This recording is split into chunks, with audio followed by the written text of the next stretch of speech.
नमस्कार दोस्तों, मैं सचिन त्यागी और आपका एक बार फिर मेरे इस यूट्यूब चैनल में बहुत बहुत स्वागत है। दोस्तों, आज मैं आपको बताऊंगा जॉन्डिस या पीलिया के बारे में। तो चलिए शुरू करते हैं। अब जैसा कि हम जानते हैं कि गर्मी का मौसम चल रहा है अभी और बरसात लगभग शुरू होने वाली है। तो इस टाइम में क्या है, जो जीवाणु, कीटाणु, रोगाणु, बैक्टीरिया, वायरस हैं, वो उनकी संख्या बढ़ जाती है और वो लगभग सभी चीज़ों में, हवा में, पानी में, दूसरी चीज़ों में जो है वो आपको देखने को मिलते हैं। मतलब इन सब में वो आ जाते हैं और फिर किसी ना किसी रूप में, किसी तरीके से वो हमारे अंदर चले जाते हैं। तो वो उनके इन्फेक्शन से जो पीलिया है, जॉन्डिस जिसको हम अंग्रेजी में कहते हैं, उसके लाखों लाखों केस इस 2-3 महीने के सीज़न में देखने को मिलते हैं। बहुत सारे लोग, क्या ज़्यादातर लोग इससे वाकिफ़ हैं। लेकिन पहले बात करते हैं कि ये आखिर है क्या और क्या इसके लक्षण हैं। तो जो हमारे शरीर में रेड ब्लड सेल होती हैं, आरबीसी होती हैं, उनका एक निश्चित टाइम होता है, वो बनती हैं और फिर समाप्त हो जाती हैं। लगभग 120 डेज़ के आसपास वो समाप्त हो जाती हैं। तो जब वो समाप्त होती हैं, जब वो ख़त्म होती हैं, तो एक बाई प्रोडक्ट बनता है। बाई प्रोडक्ट एक तरीके से अपशिष्ट आप बोल सकते हैं, जो बाहर निकालना होता है बॉडी को। उस बाई प्रोडक्ट को हम बोलते हैं बिलिरुबिन। तो लेकिन जब किन्हीं कारणों से, किसी इन्फेक्शन से या कोई पुरानी बीमारी के कारण या खून की कमी के कारण, कई बार जो आरबीसीज हैं वो अपने टाइम से पहले टूट जाती हैं। जो जो उनका निश्चित टाइम है ख़त्म होने का, उससे पहले ख़त्म हो जाती हैं। और जो बिलिरुबिन है, जो बनता ही है, क्योंकि आरबीसी समाप्त होनी है, जो बिलिरुबिन है जो बनता ही है, वो फिर ज़्यादा बनने लगता है और उसकी मात्रा फिर आपके लीवर में बढ़ जाती है, लीवर से खून में बढ़ जाती है। तो जब हम टेस्ट कराते हैं, लीवर फंक्शन टेस्ट, एलएफटी जिसको बोलते हैं, जो मोस्टली जॉन्डिस होने पे कराया जाता है, उसमें हम देखते हैं जो बिलिरुबिन की मात्रा है वो सामान्य स्तर से काफ़ी ज़्यादा हो जाती है। नॉर्मली ये माना गया है कि 1.5, 1.6 से ज़्यादा जॉन्डिस अगर हो रहा है, तो बिलिरुबिन अगर हो रहा है, तो फिर जॉन्डिस आपको है, ऐसा मान सकते हैं। कई कई लैब में वो 1.2 भी हो सकता है, 1 भी हो सकता है। वो सब अलग अलग चीज़ों पे डिपेंड करता है। फ़िलहाल हम पीलिया की बात करेंगे।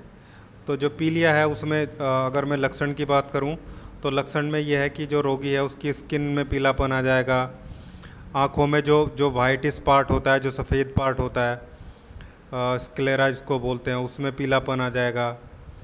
और हथेलियाँ, आपको नाखून में पीलापन आ जाएगा। कई बार ज़्यादा बढ़ने पे उस रोगी के कपड़े भी पीले होने लगते हैं, जो पहनता है वो बनियान वगैरह। पेशाब पीला होगा, जो लैटिन होती है वो भी पीली हो जाएगी, उसकी भूख कम लगेगी, उसको बुखार रहेगा, कमजोरी बहुत महसूस देगी। और बहुत सारे जो लक्षण हैं उनके साथ ये प्रकट होता है। और वैसे तो बहुत साधारण बीमारी में है, लेकिन कई बार अच्छे से गौर ना होने पे ये बिगड़ भी जाता है। फिर बहुत गंभीर स्थिति में कई बार रोगी को पहुंचा देता है, उसको फिर एडमिट होना पड़ता है 5-7-10 दिन के लिए।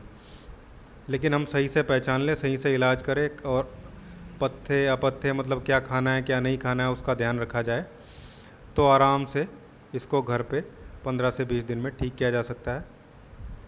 यहाँ मैं आपको इसका हम घर पे क्या करें और होम्योपैथी और इलेक्ट्रो होम्योपैथी, जैसा मैं अपनी वीडियो में बताता ही हूँ, दोनों उपचार मैं आपको इसके बताऊँगा। पहले हम बात कर लेते हैं कि घर में हमें क्या करना है। तो हमें क्या ध्यान रखना है कि हमें तली भुनी और इस टाइप की गरिष्ठ भोजन जो है वो नहीं खाना है। हरी पत्तेदार सब्जियां खानी हैं जो आराम से पच सके। और विटामिन सी के जो फ्रूट्स हैं वो खाने हैं, जैसे अनार हो गया, अनानास हो गया, पपीता भी पका, अच्छा मीठा पका हुआ पपीता भी इसमें अच्छा काम करता है। मूली और मूली के पत्तों का रस, काला नमक लगा के मूली बहुत अच्छा इसमें काम करती है। गन्ने का रस बोला जाता है, लेकिन मैं कई बार उसको अवॉइड ही करता हूँ, क्योंकि जैसे गन्ने का रस निकाल के दिया जाता है उसमें और बैक्टीरिया ज़्यादा होते हैं। बहुत ज़्यादा हाइजीन तरीके से आप निकाल सकते हैं घर पे, तो आप ले सकते हैं उसको, बहुत अच्छा काम करेगा। सुबह दोपहर शाम 3 टाइम लेंगे तो, और दवाइयों के असर को एकदम से डबल कर देगा वो, लेकिन बहुत हाइजीन, नहीं तो ज़्यादातर केस में बिगड़ जाता है वो। तो ये आपको करना है। और योग और प्राणायाम में भी बहुत अच्छी चीज़ें हैं, जैसे कपालभाति जो प्राणायाम है उससे लीवर जो स्ट्रेंथन होता है, मजबूत होता है लीवर। मंडूकासन होता है, उससे लीवर फंक्शन बहुत अच्छे होते हैं, लीवर का स्ट्रक्चर, फैटी लीवर भी सही होता है उससे। ये दोनों चीज़ें करें आप। अब मैं बताता हूँ आपको कि हम इलेक्ट्रो होम्योपैथी में क्या दें रोगी को। ये सब जो मैंने बताया इस प्राकृतिक उपचार के साथ साथ, घरेलू उपचार के साथ साथ, तो आपको एक तो उसको देना है S5L1A3, F2WE और वर्वन। S5L1A3, F2WE और वर्वन, ये आपको D6 में बना के देना है। और रोगी को बोलना है कि वो इसको लें कम से कम 3 से 4 बार दिन में, 10-10 बूंदें, 10 से 15 बूंद, वो आप कंडीशन के हिसाब से देंगे, 20 बूंद भी दिए जा सकते हैं। और मेटाबॉलिक डिसऑर्डर आपको लग रहा है तो आप S10 और C15 को दे सकते हैं D5 में खाना खाने के बाद। कई बार देखा जाता है कि जॉन्डिस में कब्ज भी हो जाता है, कॉन्स्टिपेशन हो जाता है, तो आप रात को उसको C10 और स्लास और Y, C10 slash Y D4 में आप उसको दें रोगी को रात को 30 से 40 बूंद, जैसी कंडीशन है उसके हिसाब से। बहुत ज़्यादा कॉन्स्टिपेशन है तो 40 बूंद हल्के गर्म पानी में, इससे कॉन्स्टिपेशन ठीक होगा।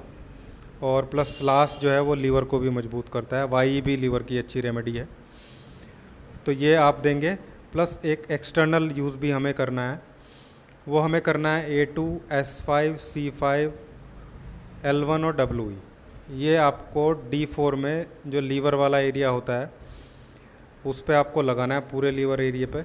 एक्चुअली हॉट कंप्रेस करना है, लगाना क्या है, हॉट कंप्रेस आपको करना है, मतलब सहने लायक गर्म पानी में इस मिक्सचर की जो मैंने बताया ये D4 में आपको 20 से 30 बूंद डाल लेनी है। और एक रुमाल को उस गर्म पानी में भिगो के उसको लीवर पे रखते जाना है 5-7-10 बार, ऐसा सुबह दोपहर शाम करना है।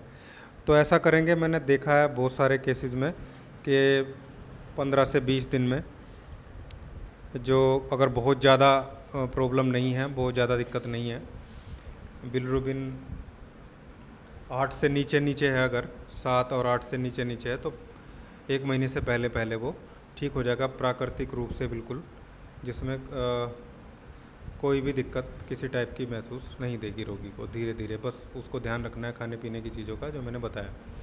उस खाने पीने की चीज़ों के साथ ही अगर आप इलेक्ट्रोहोम्योपैथी मेडिसिन ले रहे हैं तो ठीक है। इलेक्ट्रोहोम्योपैथी मेडिसिन नहीं मिल रही है, मतलब आप डॉक्टर नहीं है आपके एरिया में, उपलब्ध नहीं है, तो आप होम्योपैथी मेडिसिन ले सकते हैं जो आराम से उपलब्ध होगी। लेकिन ये ध्यान रखना है, ये आपको उसमें भी करना है, प्राकृतिक उपचार होम्योपैथी दवाई लेते हुए भी आपको कंटिन्यूस जारी रखना है।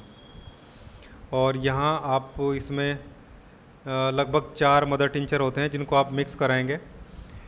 उसमें आपका chelidonium mother tincture, carduus mother tincture, chionanthus mother tincture और एक आपका होगा हाइड्रेस्टिस मदर टिंचर। इन चारों को समान मात्रा में 100 ml की बोतल में मिक्स करा के ले आइए और रोगी को बोलिए कि 20-20 बूंद, या आप खुद रोगी हैं तो आपको 20-20 बूंद दिन में 3 से 4 बार लेना है हल्के गर्म पानी में। ये आपके लीवर का जो फंक्शन है उसको इम्प्रूव करेगा और जो लीवर में दूसरी गड़बड़ी है, मेटाबॉलिक सिस्टम भी आपका जो है वो सही करेगा। इसके साथ आपको कुछ सिम्टोमेटिक ट्रीटमेंट भी आप ले सकते हैं, वो आपको देखना है क्या प्रॉब्लम है। जैसे मैं कुछ दवाइयों के नाम बता रहा हूँ, उनके लक्षण मैच होने पे आप वो दवाई ले सकते हैं। आर्सेनिक एल्बम और आर्सेनिक जिसमें बहुत ज़्यादा भय रोगी को लगता है और प्यास जो है बार बार लगती है, थोड़ा थोड़ा पानी पिया जाता है, प्यास बार बार लगती है और जलन महसूस देती है रोगी को पेट में, तो आर्सेनिक एल्बम 200 की 2 बूंद जीभ पे वो एक दिन छोड़ के ले लेगा कुछ दिन तक, तो भी बहुत राहत मिलेगी। उसके अलावा ब्रायनिया एल्बा है, भारीपन लीवर पे लग रहा है, आपको प्यास बहुत ज़्यादा लग रही है, बहुत ज़्यादा पानी पिया जाता है, 1-1.5 गिलास एक साथ में रोगी पी लेता है। आर्सेनिक एल्बम में थोड़ा थोड़ा पानी पीता है, प्यास ज़्यादा लगती है लेकिन पानी थोड़ा थोड़ा पीता है।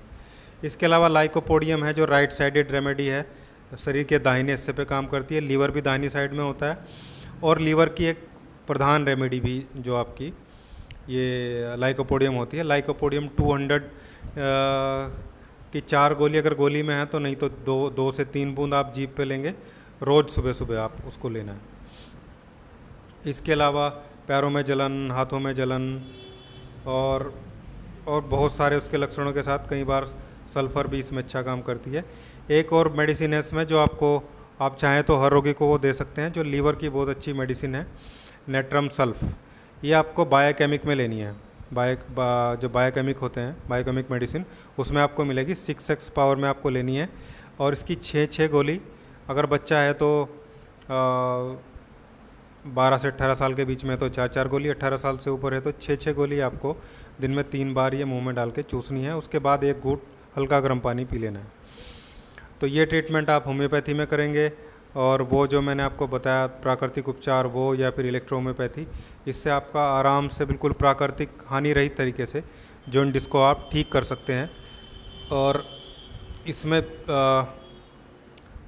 अगर बिलिरुबिन 10 से ऊपर है तो फिर थोड़ा सा क्रिटिकल कंडीशन में उसमें देखने की ज़रूरत है, फिर मेडिसिन भी और चेंज होने की ज़रूरत है, डाइल्यूशन वगैरह भी, और कुछ सिरप भी आते हैं वो भी लेने की रिक्वायरमेंट हो सकती है, होम्योपैथी में भी आते हैं।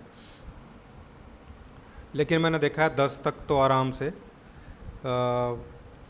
इसमें आराम से ठीक हो जाता है। 10 से ऊपर छोटे बच्चे को, पैदा हुए बच्चे को तो अलग चीज़ है, लेकिन बड़े को 10 से ऊपर होता है तो वो कई बार हॉस्पिटलाइजेशन वाली कंडीशन होती है।